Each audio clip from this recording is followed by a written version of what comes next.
We're hearing today from the Canadian delegation, including this MP now visiting China, about their talks with Chinese officials, calling for the immediate release of 2 detained Canadians. Former Canadian diplomat Michael Kovrig and entrepreneur Michael Spavor were detained in China last month in an apparent retaliation to the arrest of top Chinese exec Huawei CFO Meng Wanzhou in Vancouver.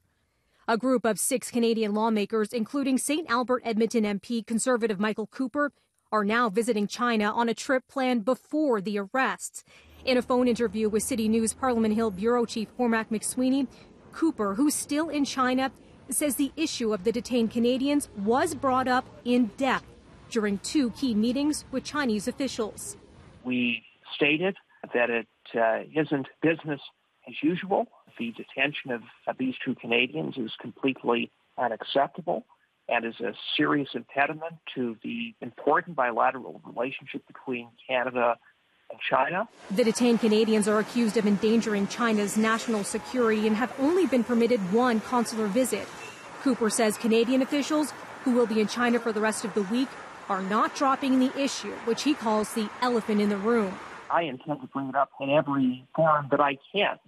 It's pretty difficult to move past the fact that we have 2 Canadians who are, frankly, unlawfully detained. Meng, since released on bail, is awaiting possible extradition to the U.S. for allegedly violating American sanctions on Iran. Her arrest in Vancouver last month was at the request of the U.S.